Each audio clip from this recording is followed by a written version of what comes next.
The Kentucky Small Business Development Center is a statewide, nationally accredited program that provides no-cost, confidential business coaching and training services. Whether you're just getting started or are ready to expand, we have the tools, resources, and expertise to help you succeed.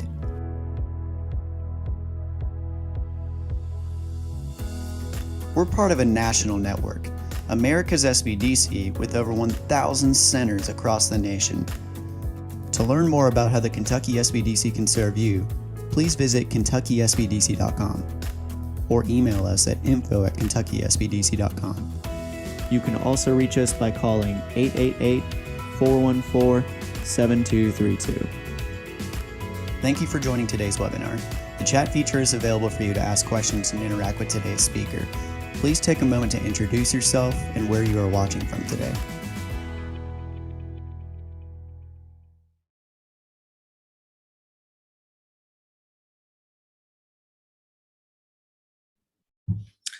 Welcome everybody to another edition of Wednesday webinar. I'm glad you're here. I'm always glad to see everybody. If you look to the right of your screen, as always, or actually if you just hover at the bottom of your screen there, your toolbar would come up if you haven't done that already. And there you'll find the chat feature. As we go through our presentation today, if you have any questions or comments, just put it in the chat and we'll get to them as soon as we can. I'm Dave Etkin, if you haven't been here, and if you have been, then welcome again. But I'm Dave Etkin, I'm the director here of the Louisville Center of the Kentucky Small Business Development Center. We're one of 13 centers across the state. Got a great guest today. You know, in the business world, hiring and finding good talent is extremely difficult. And at some point, I know we've all made the decision to just hire anybody that can walk through the door and will hopefully show up the next day. But that's not always the right way to do that, or a good way to do that, actually.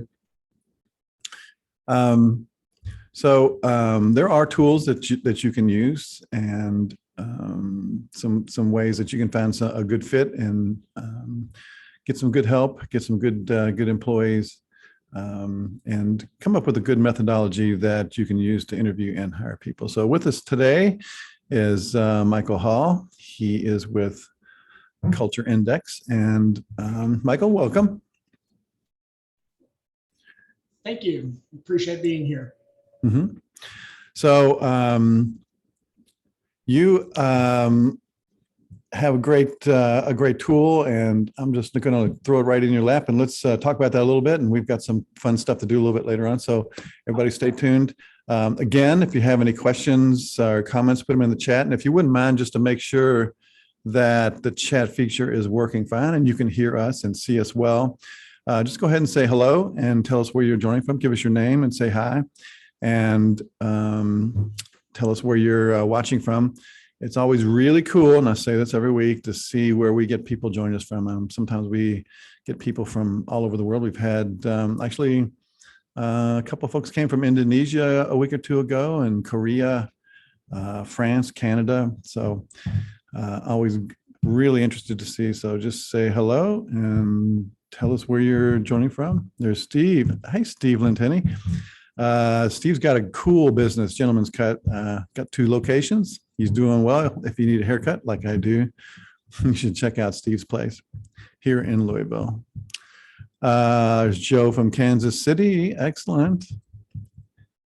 Let's see, who else we got popping up? Well, as people join, just say hello there and let us know where you're joining from. So Mike, I'm just going to hand it off to you. Let's get started and talk a little bit about Culture Index and how you can use these tools to really find some decent employees and have a good culture in your business. Well, I'm a human analytics expert, or subject matter expert, and people oftentimes ask me, what is human analytics? And the best example or definition I've heard of that is it's the systematic identification and quantification of the people drivers of business outcomes. So if you think of the NFL scouting combine, for any football fans that might be out there, everything is put through a metric. Well, what you're able to do is you're able to do that with work-related traits as well. And these are personality traits. Obviously, you've got things that go outside the personality that you need to take into account. But using analytics to identify strengths as to, if I'm looking for a baseball analogy, if I'm looking for a right-handed pitcher, I find a person that can throw the ball with the right hand and not their left. I don't ask a person that's a lefty to throw with the right, and vice versa. And that's at a high level what human analytics is about.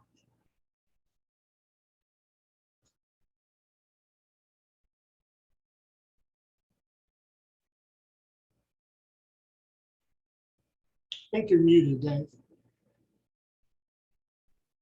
I am. So explain a little bit more and how we would use this to help ourselves, help our businesses. If you let me, I'm going to share my screen, and Okay. we'll do this, and that's okay. Absolutely. Let me play with this for a minute and get it right. Okay, now I know which screen to share. Sorry about that. That's okay. Here we go. See it okay? Yeah, absolutely. All righty, so what I'm going to do here is, let me give you an example a little better of what analytics or human analytics is about. And it's an interactive kind of thing here, or at least it's going to require some participation. I don't know about interaction. So with that said, human analytics, I got a little, the best way to do this is to give you an example. So what I'm going to ask you guys to do is, everybody that's on here, is to pick a whole number, just any number, positive or negative, it doesn't matter. I would pick a small number. Obviously, don't tell me, don't put it in the chat. There's a little game we're going to play. Whatever number you pick, take that number and double it. Then what you want to do is add 8. Got that number, divide that number by 2. Now, from that number you have, subtract the original number you started with. Now, the number that you have should correspond to the letter of the alphabet. So A is 1, B is 2, 3C, D 4. So map your letter to the corresponding letter of the alphabet. Then think of a country that begins with that letter. Look at the second letter in the name of the country and pick an animal that begins with that letter. Then think of the color of the animal.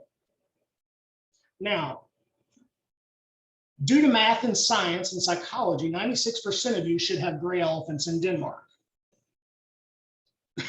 But Dave got that because he's giggling. So that is a really kind of a little bit of a hokey example of what human analytics can do. Is mathematically, there was no correct answer other than 4. So I'm not asking who made a math error, but probably about 2% of the people on the call made a math error. And that happens. There are only 4 countries in the world that begin with the letter D. If you are in North America, 99 times out of 100, you think of Denmark instead of the Dominican or the Democratic Republic of the Congo, or the 4th one that I can't pronounce in Africa. Why people think of elephants and not emus or eagles or anything else, I don't know. And unless you're smoking something that I'm not, elephants are gray. So that's how that works. There is a cute little example of what human analytics is about. So I'm just curious if most of the folks in the chat got gray elephants in Denmark. So I'm going to assume they did. Why is this germane? Because what you can do is you can play Moneyball with, you can play, and I'm borrowing heavily from the title of the movie, you can play Moneyball with analytics in your company by getting, as Jim Collins in Good to Great said, you get the right people on the bus is the first thing. You get the wrong people off the bus and the right people in the right seats.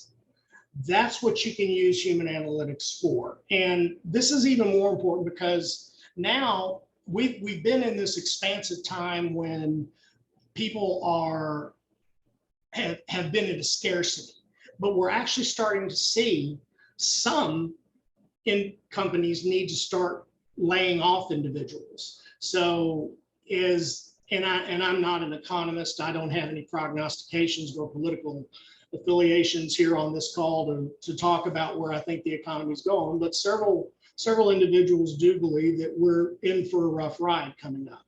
If that's the case, you're still talking about keeping the people that are the best fit for your organization. And that's really the key word about analytics here. It's fitting the right person in the right seat to the organization. Why is, I mean, other than the obvious, why is that important? And I thought this was a great saying. I'm a big Einstein fan. Is Einstein said everybody's a genius, but if you judge a fish by its ability to climb a tree, it will live its whole life believing that it's stupid. Why would we knowingly, when we have the math and science now, place individuals in circumstances knowing that they're not suited or best suited to work in that fashion? So how do you go about this? So the big question is, how do you build an all-star team? And this is where I want to open it up for a little bit of interaction here. Most people start with what? So Dave, tell me, when you're hiring somebody or looking for somebody for a new position, what are some of the things that you and Ryan may look for when you're looking to fill a position? What do you look at? We look at skill. We look at experience. Probably a resume. Yeah, the resume. Yeah, with the experience. Sure. Education. Yep. Resume, interesting. Resume, in my opinion, is an obituary because it's everything you ever did right and nothing you ever did wrong. That's a good one. Resume is an obituary, a glorified obituary. So what, at the end of the day, does it come down to whether you like them or not? Every time. Every time. So what we're really with here is we're wound up left with our gut instinct. That's what 99.9% of all hiring and promotion decisions are made on. It's, do you feel like this is a good thing? Well, what you can do with analytics is you can focus on who and where, who with the attributes of the personality traits they need, where they need to be, right person, right seat, and how to motivate, manage, and keep them engaged. Because if you understand who somebody is, you can help them. You then know how to do what you need to do. We do this with math and science, and we call that analytics over instincts. Make sense so far? Definitely. Okay. So how do you do that? The first thing you do is when you pull in human analytics, and there's systems out there that you use to identify and quantify job requirements. Remember, I said analytics is the systematic identification and quantification of the people drivers of business outcomes. So some of the things that you'll want to look at here is you'll probably go in and rank attributes on scales. And on those scales, you'll say, well, gosh, I want somebody that has a lot of mental initiative. I want somebody that has great interpersonal skills, or I need an extrovert, or I need an introvert. I need somebody that's a multitasker, or I don't. I need somebody with laser focus. I need somebody that's quick, or I need somebody that's patient. And again, you rate the importance of these attributes on down as to how detail-oriented might somebody be. Things of that nature, how logical or emotional, how much mental stamina might they have? How much ingenuity might they have? Or creativity. So those are all attributes you can rate. And once you have defined what is a matrix or a profile for who you need, you then match the employee to the job. Simple enough. If I've defined the job and the attributes, work-related attributes that mathematically need to be met to meet that job, then I can have an employee take an assessment, or a potential employee take an assessment, and that assessment will reveal, we'll share a hypothetical outcome of one here shortly, of what one of those might look like. Then what you do is you match the employee to the boss's needs. Because when you write a job description, not only are you doing what fulfills the company's needs, but you're also hopefully hand in glove with what your boss needs. So what you wind up doing is being able to fit individuals to positions is not only right person, right seat, but it's now right person to their immediate superior. That individual can then be matched to the company vision and the vision up to the culture. And that's how you get culture through analytics in this environment. After you get the right people in the right seats with the right boss aligned with vision and culture, then what the most important thing to do is you can again use analytics, because people, everybody's familiar probably with the golden rule. Well, we ascribe to the platinum rule, which is treat others as they wish to be treated. Well, if you have their psychological profile or thumbprint or hardwiring, you can say, gosh, now I know what's important to this individual and what makes them tick. That's kind of the question. I've got analytic data that says what makes this person tick. And so what you've got is the right people then getting the right information at the right time. And this is the important part, in the manner that's most conducive to their reception. So it's all well and good if I communicate with you all day, but I'm not doing it in a fashion that keeps you motivated and engaged. And that's part of what the analytic process can do as well, is teach you how to communicate with people to keep them motivated and engaged. So let's talk about the online assessment here. There's assessment tools out there, and what they do is like I said, they'll do a personality kind of assessment of you, or a human analysis of you. So what we've got, Dave, you were gracious enough to share your profile with us. And so what I'm going to do is I'm going to kind of go through what your profile tells us about you, if that's okay. Can't wait. So what some of this might look like is it literally comes out on some kind of graph, something like this. In this graph, that red line represents the median of a bell curve. So standard statistics, there's 6 sigma bell curve, 3 sigmas to the right, 3 sigmas to the left. Little ruler at the bottom tells us stuff.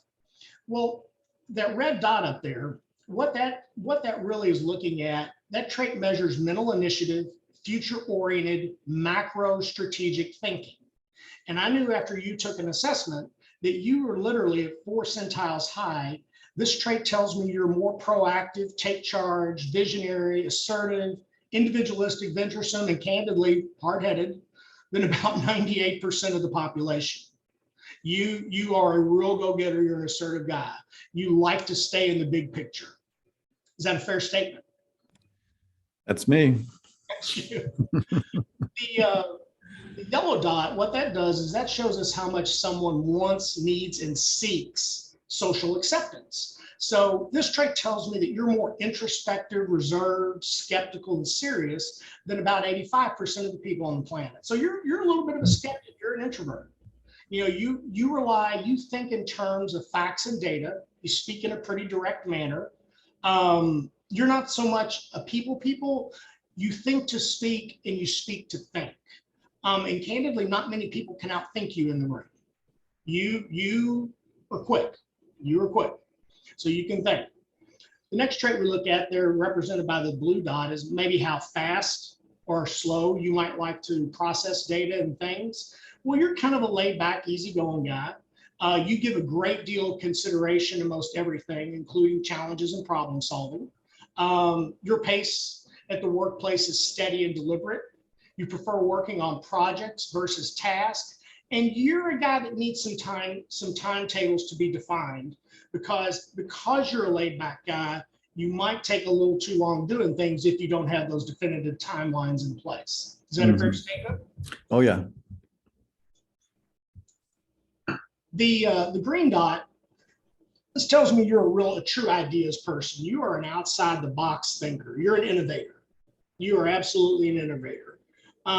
You're an independent person that's distinct with their opinions and conduct.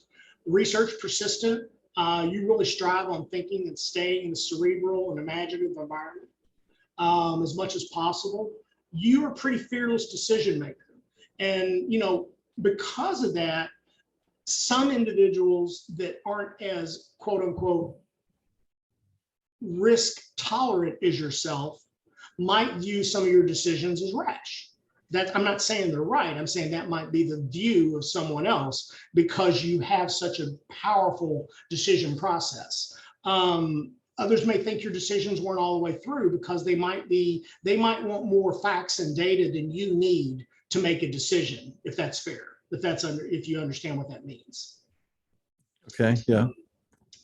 When the red dot and the yellow dot line up like that, when one's way out in front of the other, where the red's way out in front of the yellow like that, that tells us that you're a deductive analytic problem solver, and you've got a great deal of problem solving ability. You make decisions using facts and data. You're very inward in your thinking, and you're the consummate analytical type. That's what that tells us. The red over the green, because the red is way out in front of the green, measures the degree of macro orientation. The spread, and that's a big spread there, can loosely correlate to the size of a problem you can strategize into and solve against.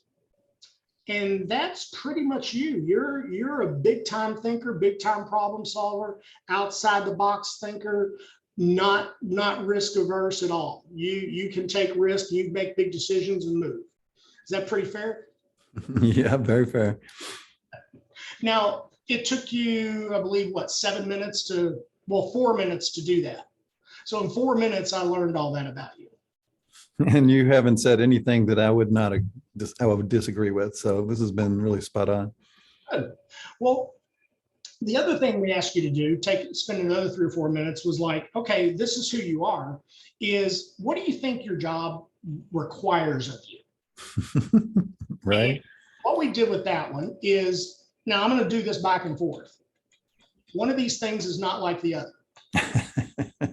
Your psychological, proclivity or hardwiring or thumbprint or any myriad of things you can call it there, doesn't look like what you're expected to do at the job. Matter of fact, if you look at where your A trait was, you were over there. That's where you were on the other one, there where you were on the blue dot, and there you were on the green. You're literally inside out and backwards. So if I were looking at this as a consultant, I would ask you, who or what in your world is causing you to modify outside of your core competency? Why are you trying to throw the ball left-handed when you're a right-handed pitcher? And you and I would engage in a conversation. I can be really specific and say you feel the need to be far less assertive, far more nice, far more, you need to feel the need to do things much more quickly and multitask and have a ton more follow through than you normally do, dotting I's and crossing T's. You don't like to do that, but you definitely feel the need in your job is to do that. And so we would have a discussion as to what all does that entail. And again, we would do that in a fashion that is most conducive to how you can hear it and how you can be engaged. Does it make sense? Mm-hmm. The big answer, the big deal is so what? This is all called talent optimization. At the end of the day, when you're using analytics to optimize talent, this is called talent optimization. And I've got 2 or 3 studies here. I believe one that you cited in the overview was Forrester said that talent optimized companies would steal, I believe was the term, $1.2 trillion of business from those that are not optimized. It was the statistic. Right. Well, these are some other statistics that come from, again, talent optimized versus non-talent optimized companies. 16% greater success rate in what your goals and roles are. 64% less turnover. In this particular survey that I was citing, is turnover for talent optimized companies ran 17% versus the national average of 47%. Back again, if you treat people the way they want to be treated and communicate with them how they like to be communicated, motivate them and engage them, engaged workforce is more profitable, more productive, and doesn't have near the turnover. So what you're doing is you're increasing your payroll ROI. 34% higher employee performance, 21% more profitable. You can read this. I thought it was interesting that Glassdoor again, the employees are just generally more satisfied and happier. 4.1 average Glassdoor rating versus 3.1 for those that are not talent optimized. Managers report spending about a third less time on people problems, and 45% more of these companies are likely to be high performing. Mm-hmm. All that stuff makes sense? Absolutely. So that brings us really to kind of our question and answer session of this program as to, what questions might there be and how can I help answer those? So question is on the job, the position portion, as an employer, would you do that, or does everyone do it like you did with me? The employer is typically the provider of this type of service. Okay. So the employer puts in an analytic system and then utilizes that system to measure their employees, to quantify, identify, and quantify the job requirements, those kinds of things. Oh, I was speaking about the dots of the job. So when I did this, I did the first one on myself, and then the second one on the job position itself. As an employer, I would set that up and then match candidates to that. Is that correct? Yes, sir. Okay. Yes, sir. Yeah. And is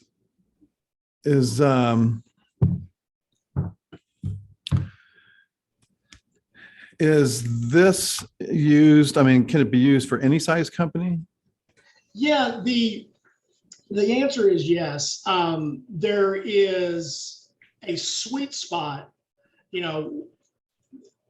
there's a sweet spot really between about 25 employees and 500. Though I've seen, companies up to 150,000 use this.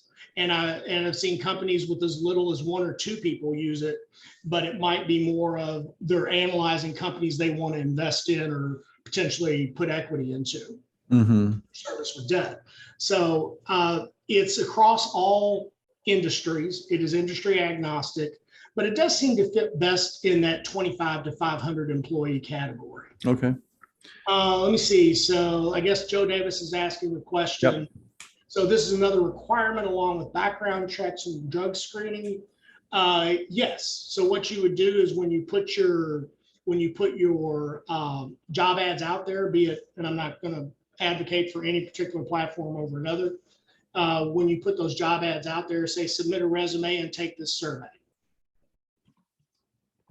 And you would be doing this prior to any of the drug screens and background checks. This is really helping you ferret through who do I want to talk to first. Right. I've got a match of I've created that job profile and I'm looking for individuals that match. So back again, if you think to an NFL scouting combine, if I'm looking for an offensive left tackle, I've got a myriad of facts and figures and stats and statistics I'm looking for, and you're looking for the highest match probability on these. Go, oh, okay, this individual is an X percentage match against my ideal profile. Right. So you're pre-screening and you're actually saving money because then you don't have to pay for a background check and a drug screening because you've already eliminated a fair amount because they don't match your job profile. Correct. What we see is that the hiring process is about a third faster, and again, is about a third more efficient. Mm-hmm. There's that old saying about hire for culture and train for skills. I mean, this fits perfectly with that. Exactly. In your case, what we do is we would hire to your hardwiring, that psychological hardwiring, and then manage to that other graph that you saw. Mm-hmm. So does the hardwiring, the personal part of it, does that change over time, or is it? No, thank you for that question. Hardwiring typically does not change. It's encoded into us somewhere between the ages of 8 and 12. Mm-hmm. Now, there are literally 1 in 3 million chance that it could. TMI, I'm sorry, TBI, central nervous system, spinal cord injury, has shown to have some changes. But for those of us walking around that are fortunate enough not to have undergone anything like that, it doesn't change after about age 12. And people ask, well, the next question comes up, well, is it nature or is it nurture? And the answer is yes. And so, I don't know what percentage it is of each, but it is set about 12. That is so fascinating, and I believe what you say, but I know somebody specifically that when she started in the position she's in now for about 15 years ago, she was very young and scared and did the best she could. Now she's super confident and, near CEO level, totally different than person. But her dots would be exactly the same in the beginning as now. Yeah, the first one, the first set, your personality thumbprint or hardwiring. Yeah. That doesn't change. Now, behaviors can modify. Okay. Can change over time, and it's a really good idea to look at those on a regular basis. Mm-hmm. Keep your hand on the pulse of your workforce, and that way you can further enforce culture, check on just how people are doing, you nip issues in the bud, things of that nature. Yeah. Now, I see a comment here from SZ. It said, it all sounds good, but I'm having trouble finding candidates in the first place. So interviewing 20 people to find one is not even an issue lately. I'm lucky to interview 3 to find one. Most times I have to settle because I can't keep the position open to wait for the right person to come along. Right. Is it better to wait and hire the right person or go ahead and hire the wrong person? Is kind of the question I have. When you could have a tool that can tell you whether someone is the right or wrong person. And I understand the practicality of the matter is sometimes, and I mean this with no disrespect to anyone, sometimes the requirements are, can they fog a mirror? And if you're in one of those situations, no, but for the positions that really are beyond that, then this is a great tool. To that point, Michael, a lot of times in that situation, you would hire somebody and they work one day and then they just don't even show up. Taking the time in the beginning might even alleviate that issue then. Yeah, and again, what we saw is, I think what we're looking at here, and there's another comment here, in this type later remark, if you're breathing, you're hired. And I understand, but again, right now, the average turnover is, I believe, according to the stats we just saw, is about 47% nationally. Mm-hmm. And the cost of turnover, and it varies. I've seen all types of facts and figures and stats, but I believe SHRM, let's go with what they talk about, is the cost of turnover is about 2x the annual burden salary. Mm-hmm. So if I'm paying somebody 40 grand, every time I turn over is an 80 grand cost to me. So you can, if I'm sitting here having to incur those kind of costs for someone that's going to be there 6 months, do I want to do that? Is it better to wait that 6 months and get somebody that then is going to stay? Oh, and by the way, be 20% more productive. Yeah. And that's just a great theoretical conversation. Right. So it occurs to me now, Mike, that this tool can also be used as a retention tool, right? Absolutely. Like I said, as we showed before, turnover goes way down because of what you do is you work on scaling your business. And what that does is that means you have to create engagement. The statistics show time and again that when I believe Gartner showed these stats, is that when individuals are engaged in the workforce, they produce 21% more profitability and are 17% more productivity. So again, you're talking about costing less, producing more profit, and being more engaged, which is better for your culture. Mm-hmm. Yeah. And so speaking from a culture standpoint, let's just say you are in a company and you're worried about the culture, maybe you don't feel your culture is that well, how would you use this to make a culture change in your business? Well, if you look at the top of any company, if you look at the top executives of any company is really, if you look at their profiles, their personality profiles, and I just shouldn't have said that term. These are not personality profiles. This is human analytics. Right. And if you do look at that, you'll see the culture of the company, because some companies may say, well, we're a team-oriented company where it's all about the us and the we, and we're benevolent. And then you look at the entire leadership and none of them are team players. Mm-hmm. And so what you have, and that's a hypothetical, Yeah. is you have those type of very candid conversations with people. And when you have math and data to back up your conversations, it de-intensifies it, because it's not as personal. It's much more objective than subjective. And you just say, gosh, guys, you may be aspiring to this, but everybody you're hiring are the ones that are in it, are the individual contributors. So do you want to hire a bunch of individual contributors? Which you may. I'm not saying that's right or wrong, but it's not what you're advertising is what you're about. Mm-hmm. Okay. Wow. This is such an interesting topic. So if we went back to me, just to dig in a little bit, and what we looked at earlier, what would you tell me to do? What would you advise me? Relative to what your second graph looked like? Yeah. Well, you're feeling the need to be a lot less assertive, more of a we player, team oriented. You're taking on what I like to call you're a leader that says, I'm the point of the spear. Your natural inclination is, I'm the point of the spear. We're going this way. You're great with strategy, vision, micro future oriented thinking. Well, what you're behaving, your first adjustment is I'm going to stay very much in the present, and I'm going to be a servant leader. Servant leaders are great. If you've ever seen the National Geographic special on how wolves lead, the wolf pack, the alpha wolf leads from the rear of the pack. And so you're taking on that persona. You feel the need to take on that persona at work, is that servant leader. I'm not saying that's bad, because servant leaders are great.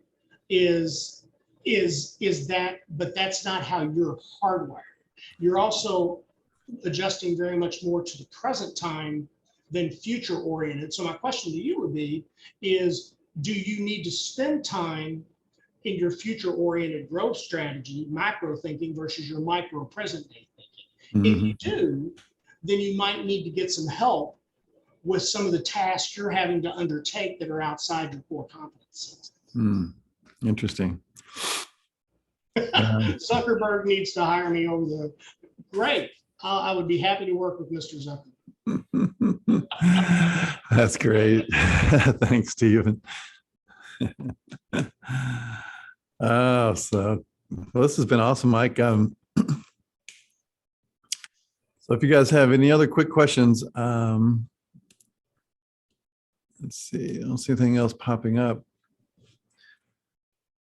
Well, Michael, this has been so interesting, so fascinating. And I want to just say, and I'll tell everybody out there, Michael has been this whole thing, this whole process that I went through, it's just been spot on and kind of eye-opening, and really gave me a lot of things to think about. So I really appreciate you doing that for me. I'd be happy to, anyone. Looks like we've got a few folks on the webinar. If anybody wanted to contact me, and my contact information is available, yep. I'm more than happy to go through the same process with them that I did with you. Yeah, it's well worth it. And we'll send out we'll send out Michael's slides and contact infos on that, and we'll shoot his contact with that too, as well as the replay, so you can watch this over and over again. So, well, Michael, thank you so much for joining us and sharing all this with us. Thank you. I appreciate you having me. It's truly an honor to be part of the organization. So thank you. Thanks everybody for joining this for another Wednesday webinar. Let's do this. Let's do this again, Mike. This has been interesting as heck. Absolutely. Would love to. You take care. All right. Okay. See you everybody next week and have a good Wednesday.